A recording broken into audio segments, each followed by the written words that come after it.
In 1987, the Indian military constructed a highly classified facility in one of the country's most remote mountainous regions.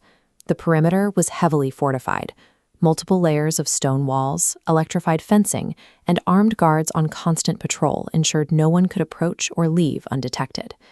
The integrity of those layers was called into question the morning wardens arrived to check on cell number 12. The maximum security inmate housed inside had vanished. The cell was still securely locked from the outside.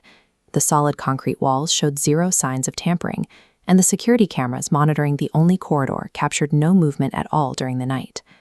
Faced with an impossible breach, the prison administration chose to rewrite the record. They logged the event as a routine relocation and ordered the staff to maintain total silence. Within months, the same conditions were reported again, first with 2 inmates and then 3 more. The disappearances were multiplying. They were a recurring feature of the site. With no physical evidence of exit and no legal record of release, the prison had become a closed system where individuals simply ceased to exist according to the laws of the outside world. By the early 1990s, while the rest of the country operated in the open reality of its crowded city streets, the events inside the mountain compound remained a strictly guarded military secret. That secrecy was threatened in 1992 when a former guard broke his silence. In an anonymous interview with a local journalist, he provided the first external account of the prison's night shift operations. He recalled a specific instance where the entire facility suffered a total power failure at exactly 3 in the morning. During the blackout, the guard claimed he saw 2 masked figures dragging a bound, screaming prisoner through a hidden door that led to an unmapped sublevel. The following morning, that prisoner's name had been scrubbed from the registry. Every document connecting him to the facility was gone. The leak was short-lived. Shortly after the interview, the journalist went missing, leaving only an abandoned car on a desolate road as evidence of his investigation. The administrative apparatus protecting the prison extended far beyond the mountain walls, demonstrating a capacity to silence external threats before they could gain traction. In 1998, a new investigating officer arrived at the prison. He ignored the rumors of hauntings and focused instead on the hard data within the facility's internal logs. He began an exhaustive audit of the physical archives, sifting through thousands of neglected files to reconstruct the site's missing history. His research revealed a pattern. Exactly 27 inmates had been removed over 10 years, with no legal trail.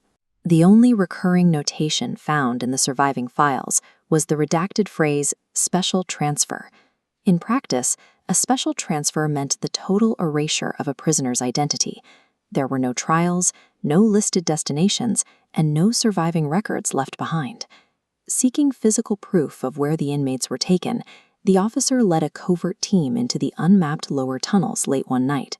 He never emerged. The government's official response was brief, stating only that the officer had been transferred to a different post. The removal of a high-ranking official proved the special transfer protocol was absolute, a system capable of absorbing even its own investigators to maintain its anonymity. Following the officer's disappearance, the government cited structural failures and executed a total overnight military evacuation of the prison. By the next morning, the site was empty. The roads leading into the mountains were permanently sealed and designated as a restricted military zone. The facility today is a ruin of rusting iron and crumbling stone. The watchtowers remain empty, and the corridors are silent, housing only the physical decay of the original structure. A recent independent investigation managed to acquire a limited set of the prison's historical files through unofficial channels. The documents are almost entirely illegible. Names, dates, and locations have been replaced by thick black ink and anonymous code numbers. The question of whether these 27 men were victims of clandestine interrogations or covert experiments remains unanswered. No remains have been found, and no witnesses have come forward. The site stands as a monument to administrative erasure.